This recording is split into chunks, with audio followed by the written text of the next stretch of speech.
Hello, everyone. Happy Sunday. Welcome to another episode of Sports News Flash at 12 with your weekend sports anchor, Miguel Mike Medina.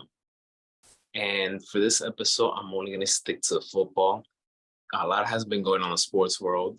First, I want to give a shout out to Team Canada for winning the World Cup. I also um, give a shout out to WWE, SummerSlam. But I will talk about SummerSlam on my other channel, the MMM Journal. So stick around for that.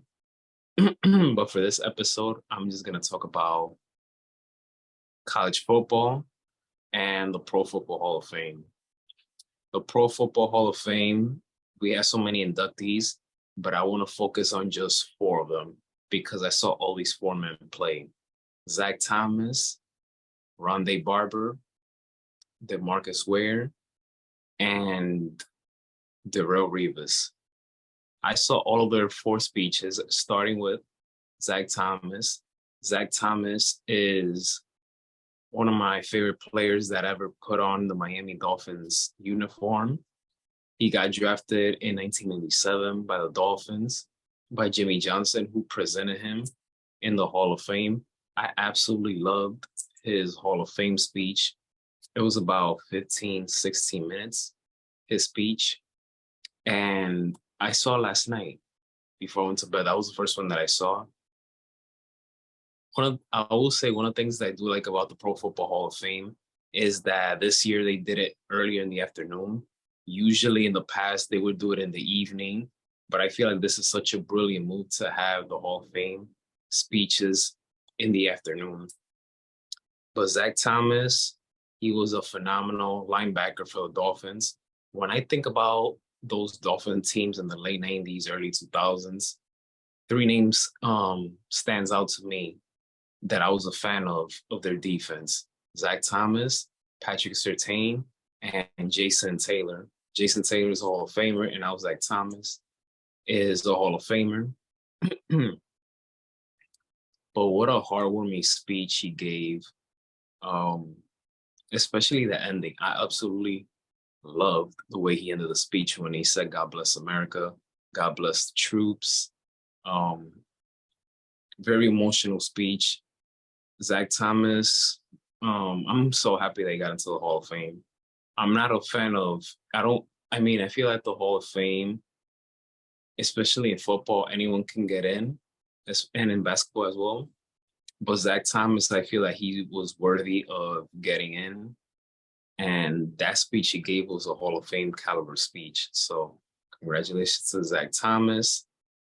I wish he could have won a ring with the Miami Dolphins because I feel like they had a very good defensive team during his prime there. But when you go up against the New England Patriots, who for so many years have dominated the division,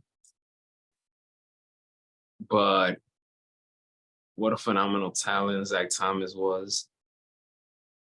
A guy that was a very low level draft pick, but Jimmy Johnson took a chance on him.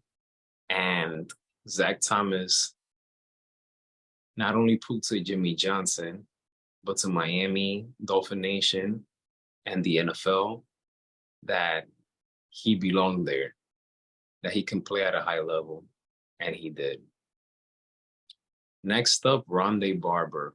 Oh man, Rondé Barber. He is one of those guys that always play with a chip on his shoulder. He wasn't the biggest or the strongest cornerback during his time, but he came with a chip on his shoulder.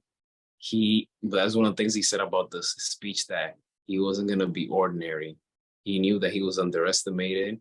He knew that he was doubted.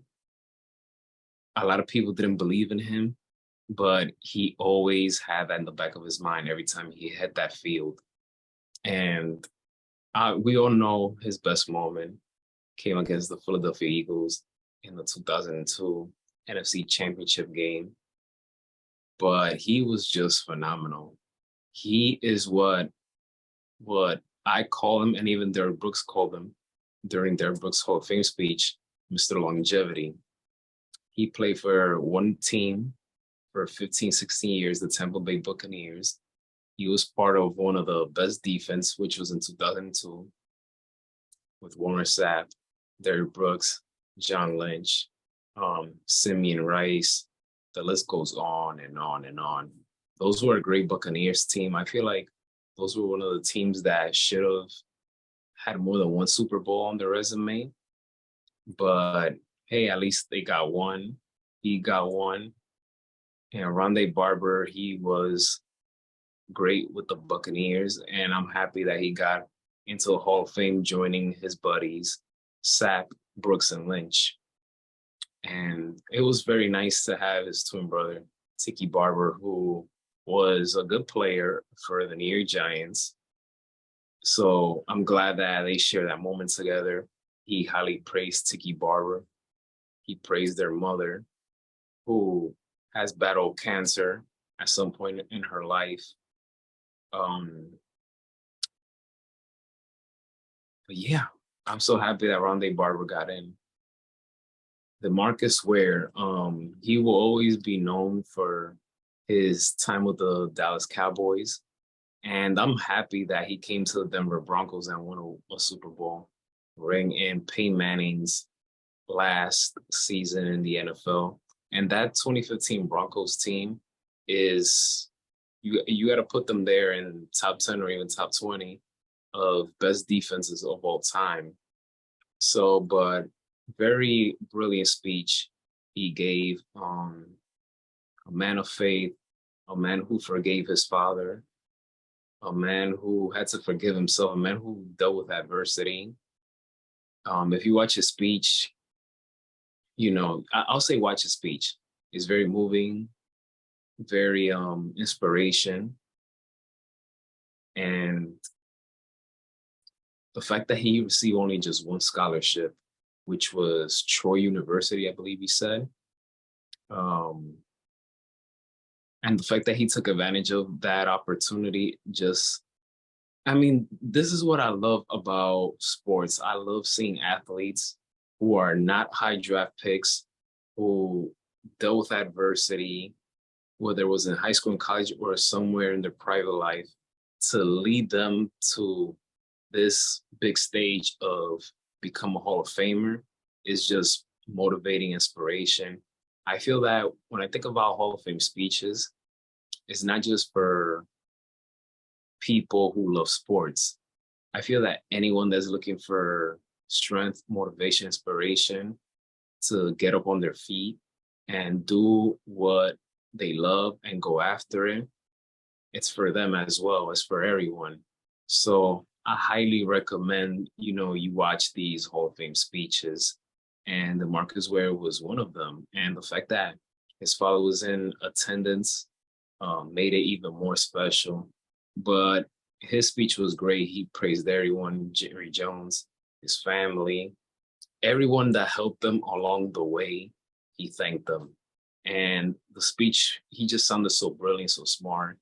And it was a A+ caliber speech. Darrelle Revis, aka Revis Island. Wow. To me, it's a surprise that he's in the Hall of Fame, because I feel like it was just yesterday that I saw him play with the Jets. And this was during his peak with the Jets. 2009, 2010 were outstanding years for him as a member of the Jets. They won back-to-back AFC title games. Great cornerback of his time. He was just phenomenal. And although he went to play with the New England Patriots for a short period of time, but he will forever be known for his time with the New York Jets. And what a magnificent cornerback he was. And one of the things I love about his speech is that he said about Deion Sanders, what Jordan was to Kobe is what Deion Sanders was to him.